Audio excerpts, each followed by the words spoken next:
Olá pessoal, como vocês estão?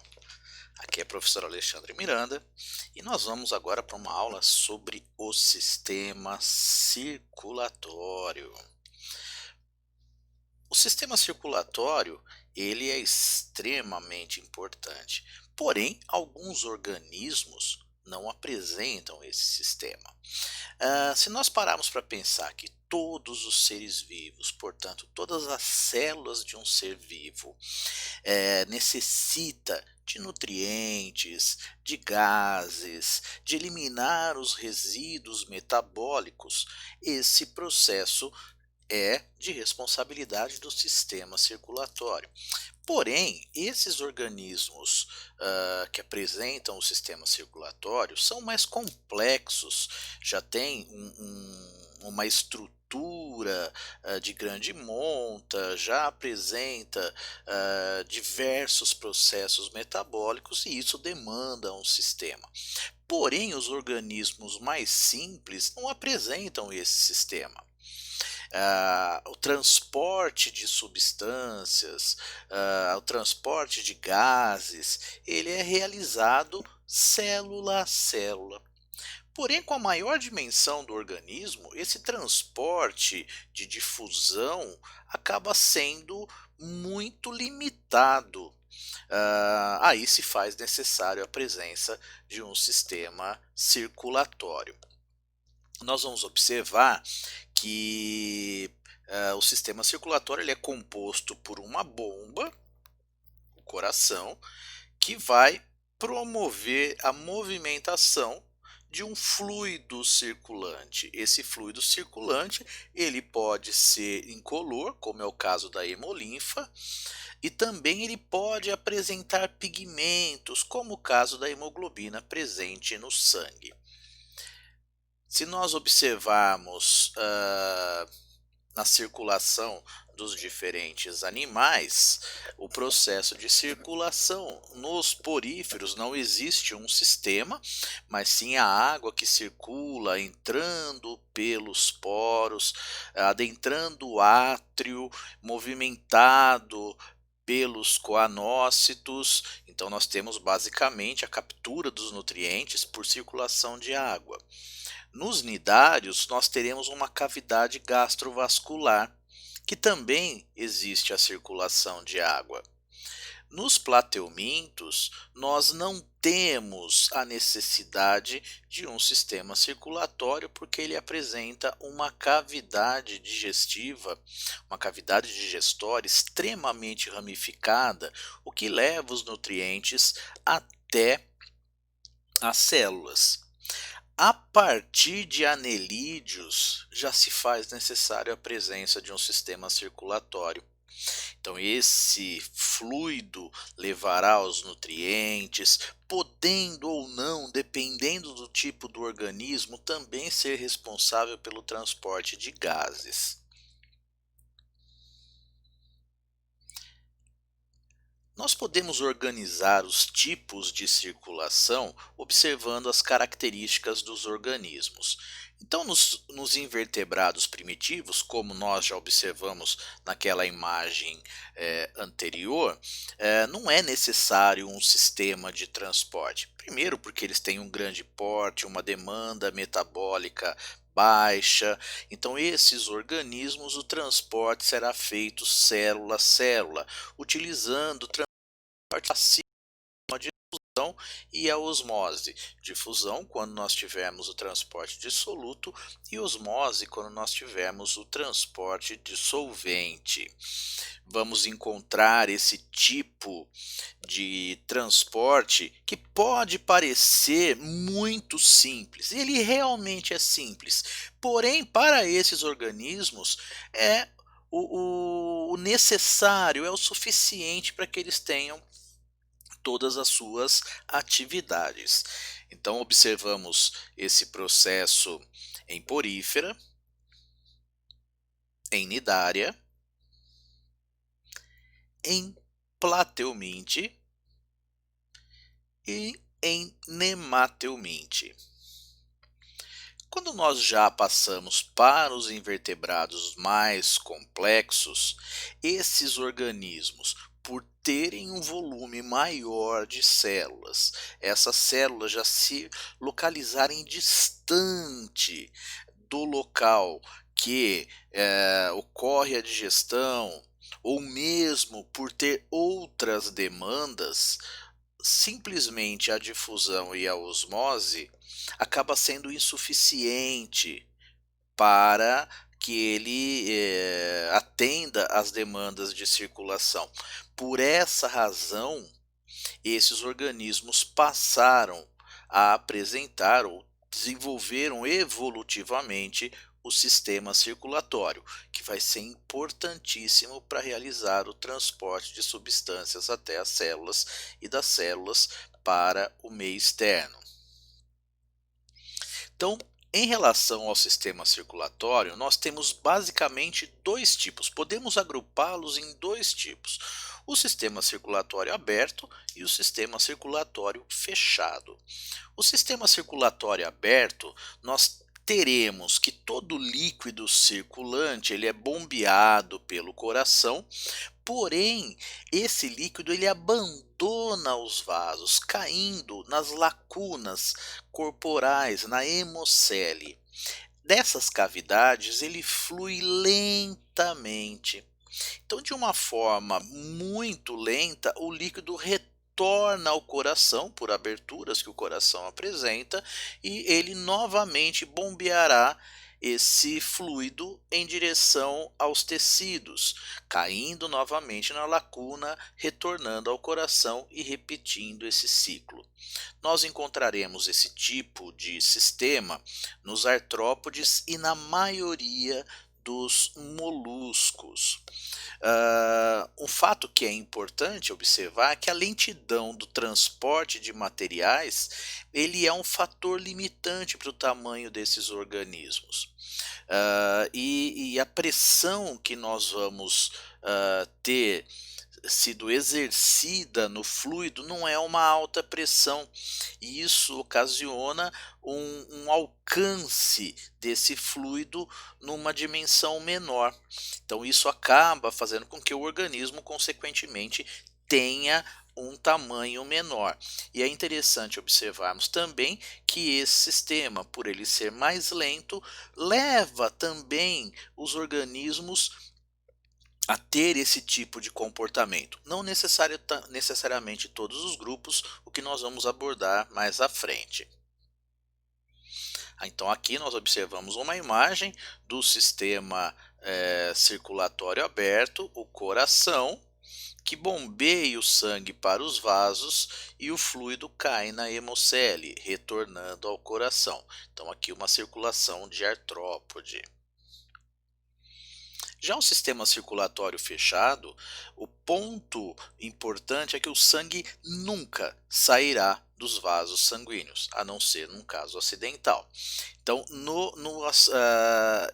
o coração, quando bombeia, o sangue fluirá através de rede de vasos que apresentam paredes extremamente finas, que são os capilares, e esses vasos permitem a troca de substâncias entre o fluido circulante e os tecidos. Então, dessa maneira, ainda existirá a troca de substâncias, porém, com o fluido circulando apenas no interior dos vasos sanguíneos.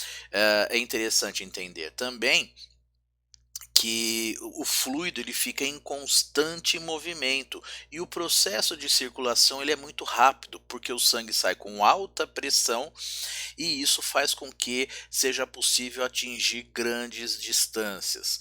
Consequentemente, leva os organismos que apresentam esse tipo de sistema circulatório a ter uma grande dimensão. Nós vamos encontrar essa circulação em anelídeos, em alguns moluscos, como as lulas e os polvos, então do grupo cefalópoda, e em todos os vertebrados. Então aqui nós observamos esse tipo de circulação, esse sistema circulatório em anelídeo, em que o sangue circula apenas no interior de vasos, portanto, um sistema circulatório fechado. Além disso, no sistema circulatório fechado, nós podemos ter uma subdivisão, que seria a circulação simples e a circulação dupla. Nós entendemos que circulação simples é o tipo de circulação em que o sangue, no seu ciclo completo pelo corpo, passa apenas uma vez no coração. Nós vamos encontrar esse tipo de circulação nos peixes. Já a circulação dupla, o próprio nome já diz, num ciclo completo, o sangue passa 2 vezes pelo coração. Então, nós observamos aqui na circulação do peixe, o sangue sendo recebido no átrio, direcionado ao ventrículo, expulso do coração, passando pelas brânquias, retornando ao coração. Então, em um ciclo, ele passa apenas uma vez.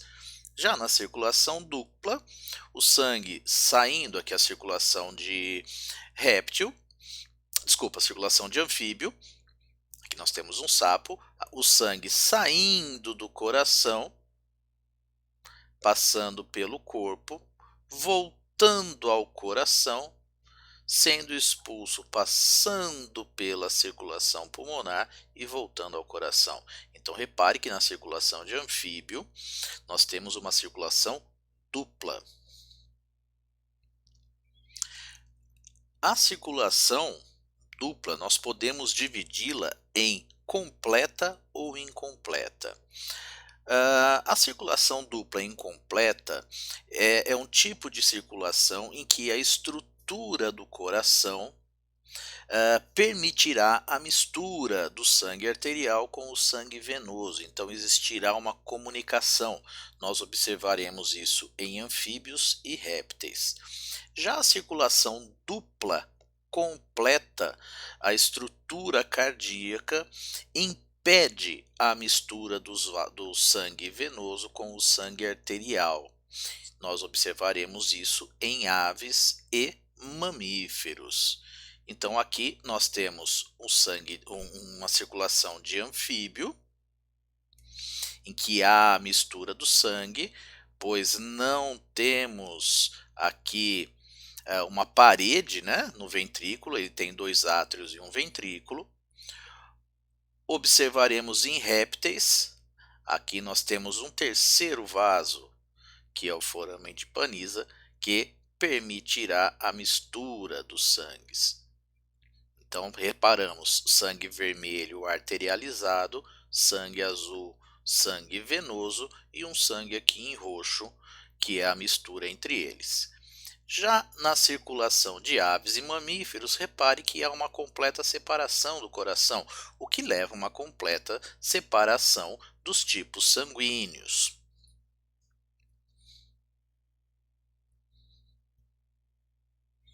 Em relação aos componentes do sistema circulatório, nós vamos observar que nós temos o coração, os vasos sanguíneos, que são importantíssimos para nós entendermos o funcionamento do sistema circulatório. No sangue, o sangue é um tecido com característica líquida, e ele será o responsável por carrear os gases, oxigênio, gás carbônico, responsável por carregar nutrientes, hormônios. Então esse tecido nós vamos observar que ele apresenta os elementos figurados e também o plasma, que é a substância intercelular. Então aqui nós temos uma imagem apresentando os glóbulos vermelhos, os glóbulos brancos, as plaquetas, que são os elementos figurados, e também o plasma. Nós vamos agora acompanhar um vídeo mostrando um pouquinho o sangue.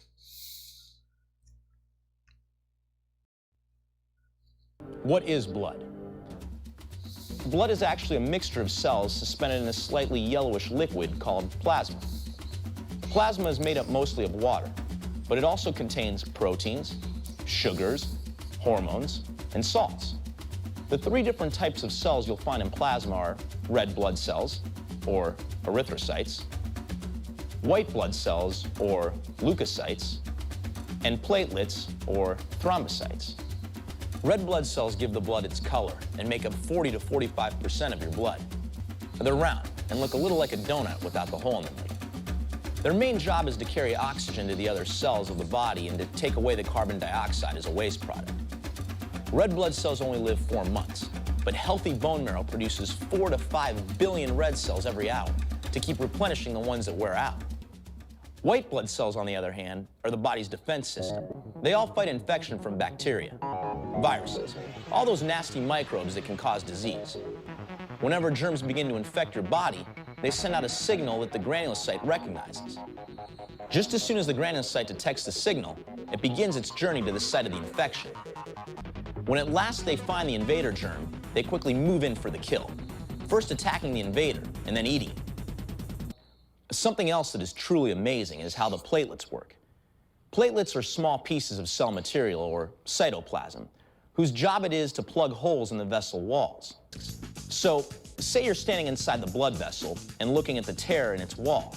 You'd see millions of platelets responding to the injury, throwing themselves over the cut. They stick to the wound's edges and to each other to form a plug that slows the loss of blood within 3 to 5 minutes. A platelet plug will last for only 24 to 72 hours because the platelets run out of energy and begin to fall apart. But as long as there is still an unhealed hole in the blood vessel wall, the clot will continue being formed, dissolved, and reformed to stop and prevent more bleeding from occurring. When the wound is completely healed by the new cells growing over it, the clot will be cleared away and blood will begin to flow through the vessel normally. O coração. O coração é a bomba, é o órgão muscular responsável por impulsionar esse fluido, né?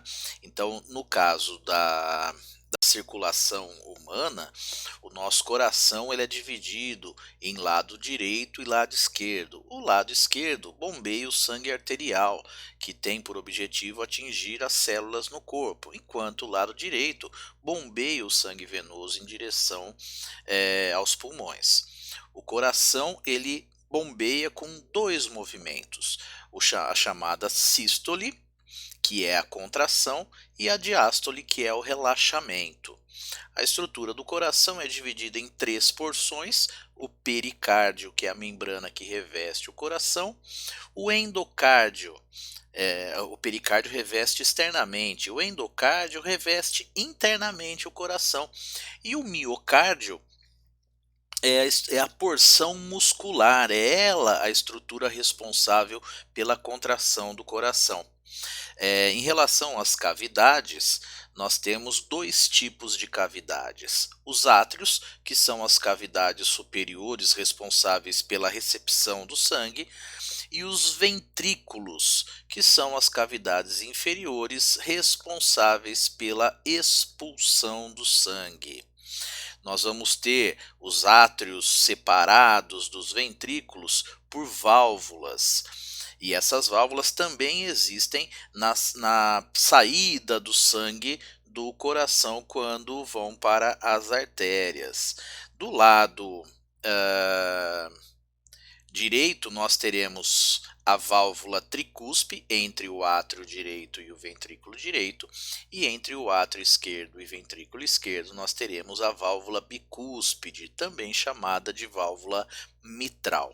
Então nós podemos observar aqui os átrios, as câmaras de recepção, os ventrículos, que têm as paredes mais espessas, justamente porque eles são os responsáveis pela expulsão do sangue, é aqui que nós vamos ter a contração, e nós temos também a presença das válvulas, a válvula tricúspide do lado direito e a válvula bicúspide ou mitral do lado esquerdo.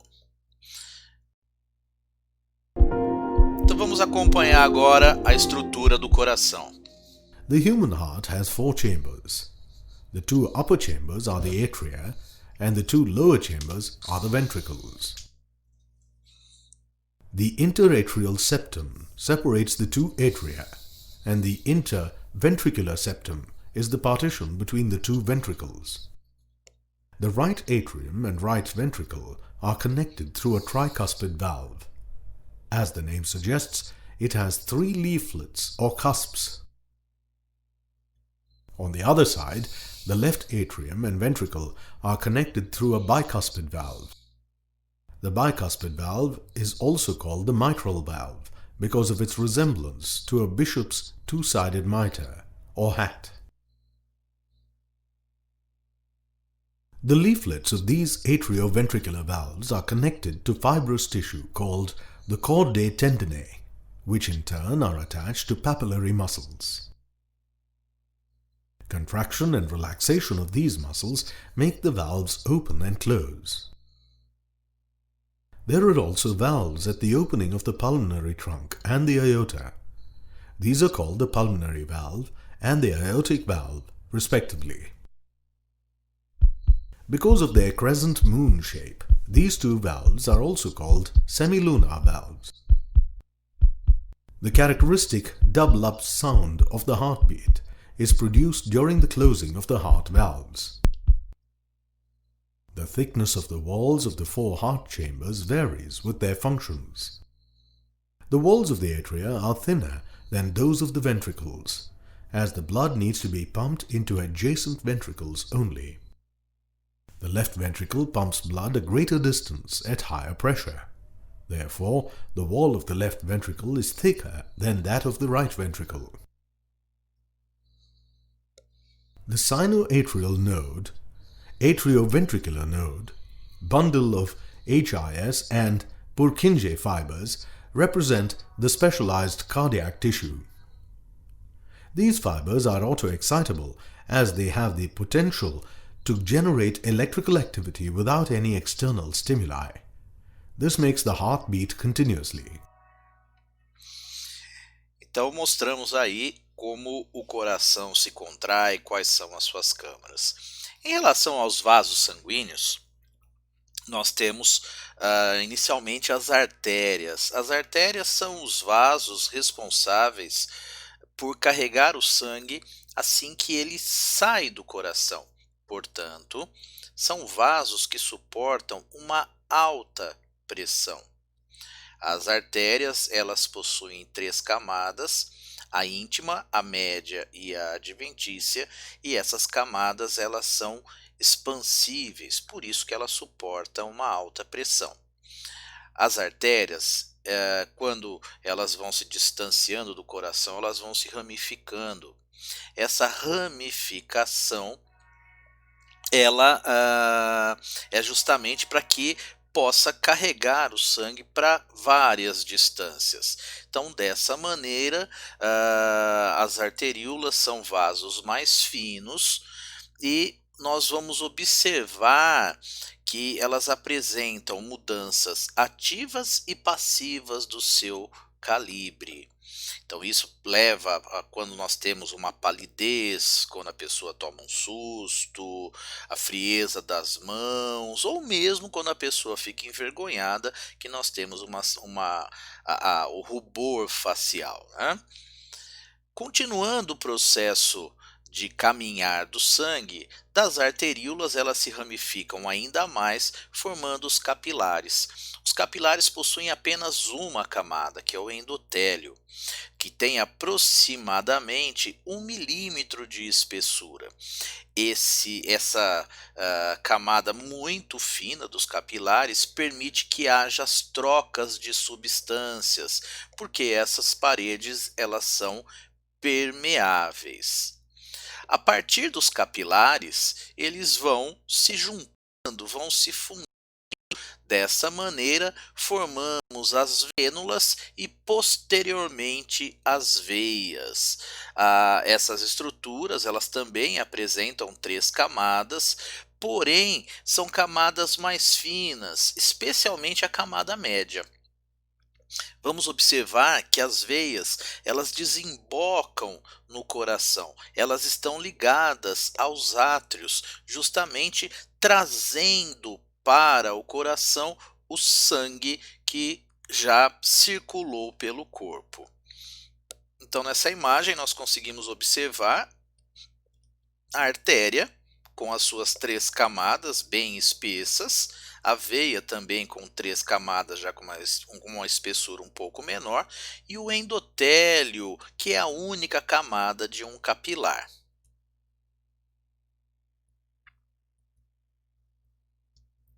E a circulação nos vertebrados, como ela ocorre? Nos peixes, como nós vimos, é uma circulação fechada e simples. O sangue, que é um sangue venoso, passa pelo coração em direção às brânquias para que seja oxigenado e dessa maneira será distribuído ao corpo. Então é uma circulação que nós temos aí passando pelo coração apenas o sangue venoso, uma circulação simples. Coração com 2 câmaras. Já os anfíbios, a circulação ela é dupla, porém incompleta.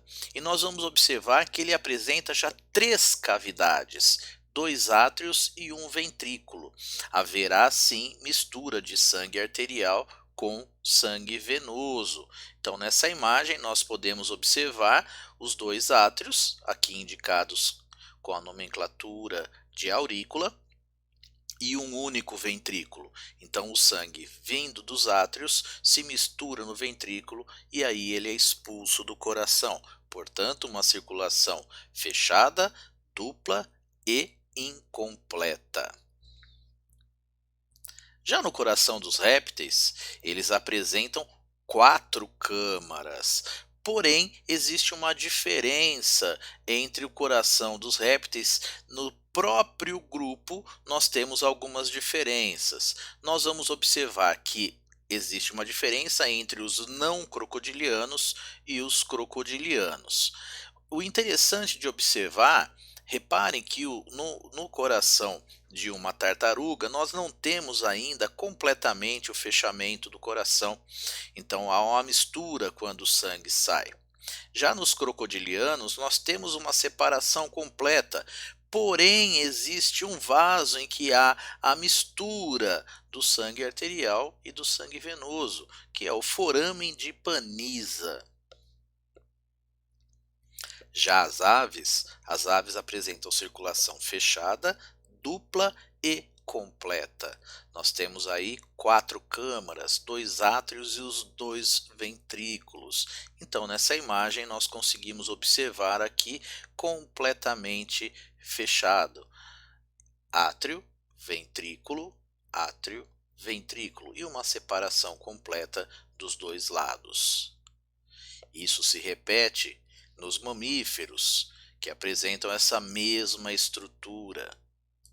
O coração com câmara de recebimento, átrio, direito e esquerdo, ventrículo direito e uma completa separação dos tipos de sangue arterial e venoso. Em relação à circulação humana, vamos observar como ocorre o processo.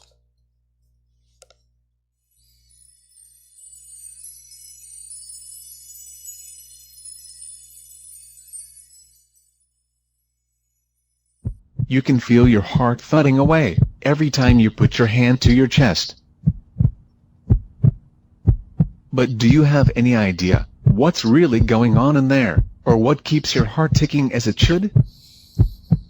Every day, your heart beats about 100,000 times, sending 2,000 gallons of blood surging through your body. Although it's no bigger than your fist, your heart has the mighty job of keeping the blood flowing through 60,000 miles of blood vessels that feed your organs and tissues. Food, water and oxygen are essential for the existence of human life. Blood transports all these substances through various channels called blood vessels. Blood vessels involves arteries, veins, capillaries. To keep the blood flowing throughout our body, we have a pumping system, and the heart is the pump, which is composed of muscle that pumps blood throughout the body, beating approximately 72 times per minute of our lives. The human heart has 4 chambers. The right atrium, the left atrium, the right ventricle, and the left ventricle.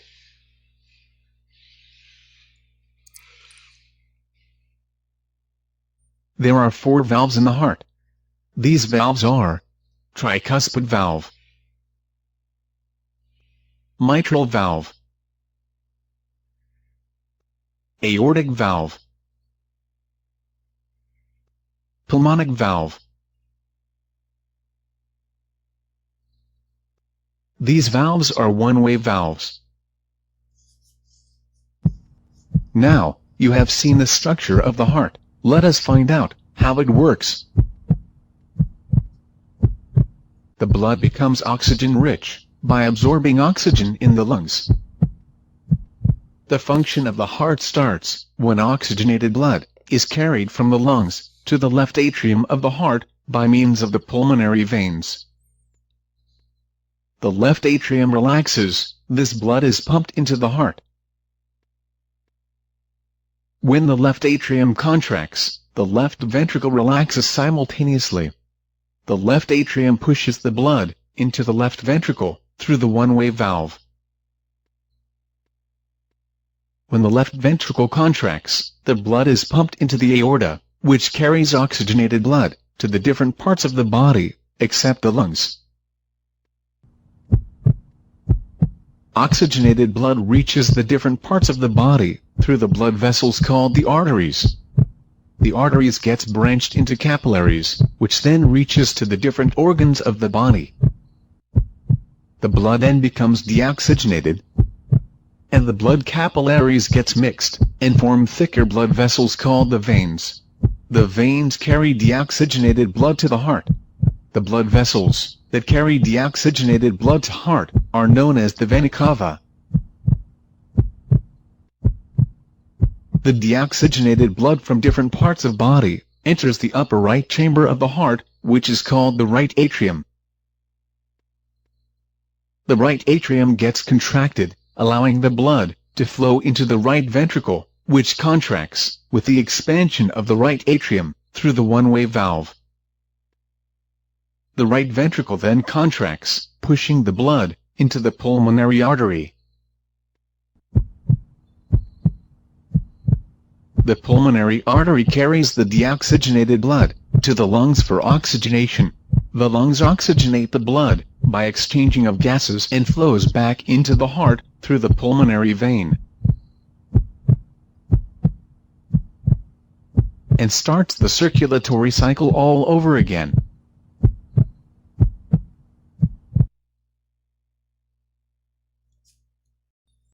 Então nós observamos aqui a circulação no nosso coração. Porém, todo esse movimento, ele apresenta uma atividade elétrica. Essa atividade elétrica, ela é controlada por uma região especial no coração. O coração humano é um coração miogênico. Todo o pulso elétrico para a contração muscular é gerado no próprio coração, independe de pulsos oriundos do sistema nervoso central. Essa estrutura do coração é chamada de nódulo sinoatrial, ou marcapasso, ou nó sinoatrial. Essa região ela controla a frequência cardíaca. Ela fica localizada próximo à junção entre o átrio e a veia cava superior. Ali nós temos um grupo de células musculares especializadas. A frequência rítmica dessas fibras musculares normalmente gira ao redor de 72 contrações por minuto, enquanto o músculo atrial ele se contrai cerca de 20 vezes por minuto e o músculo ventricular cerca de 20 vezes por minuto. Então, um 60, o outro 20 vezes. Então, pelo nódulo sinoatrial ter uma frequência rítmica mais rápida em relação às outras partes do coração, os impulsos elétricos gerados por ele se espalham para os átrios e os ventrículos, e isso vão estimular essas áreas muito rapidamente. Então é o nódulo sinoatrial que mantém o ritmo do coração, é o chamado marca-passo. Além disso, nós vamos ter o chamado sistema de Purkinje ou fascículo atrioventricular. Então, nós sabemos que o impulso cardíaco ele pode percorrer tranquilamente as fibras musculares, porém nós temos um sistema de condução de fibras especializadas, fibras cardíacas musculares especializadas ou fibras de Purkinje. Nós vamos encontrar também ele formando um feixe no coração chamado feixe de His. Nós vamos ter aí a transmissão de impulsos numa velocidade muito maior do que no músculo cardíaco tradicional, em torno de 6 vezes mais rápido do que numa fibra muscular convencional, cerca de 2 metros por segundo. Então aqui nós observamos a presença do nódulo sinoatrial e o feixe de His que se espalha por toda a estrutura ventricular. Então, o controle nervoso, mesmo o coração tendo toda essa estrutura de própria contração, nós vamos observar que o sistema nervoso ele está interligado não só ao coração, mas como a qualquer estrutura do nosso organismo, né? Então nós temos aí o sistema nervoso simpático e parasimpático, lembrando que a estimulação de nervos parasimpáticos vão reduzir a frequência cardíaca, diminuir a contração do músculo atrial, diminuir a passagem de pulsos através do nódulo atrioventricular e consequentemente também no sino atrial. Nós vamos ter aí uma diminuição do fluxo sanguíneo porque o sistema parasimpático nos leva à calma. Então teremos uma diminuição da atividade cardíaca. Já quando nós temos os nervos simpáticos estimulados, nós vamos ter o efeito contrário. Então, um aumento da frequência cardíaca, o coração contraindo com maior força, um aumento do fluxo sanguíneo nos tecidos e também na própria musculatura cardíaca, para que o coração tenha mais nutrientes, mais oxigenação. Então, essa mudança nós vamos observar que, dependendo do estímulo simpático, o bombeamento de sangue pode aumentar até em 6 vezes. Isso é importante porque o estímulo do sistema nervoso simpático leva o nosso organismo a agir numa situação de estresse, de perigo. Então é importante que tenhamos uma maior oxigenação, um maior transporte de substâncias para que possamos dar conta desse momento de estresse orgânico. Então é isso, pessoal. Essa foi a nossa aula sobre sistema circulatório. Espero que vocês tenham curtido e brevemente teremos sobre outros sistemas. Eu vou deixar na descrição do vídeo essa aula que está lá no Prezi. Um abraço a todos e até a próxima.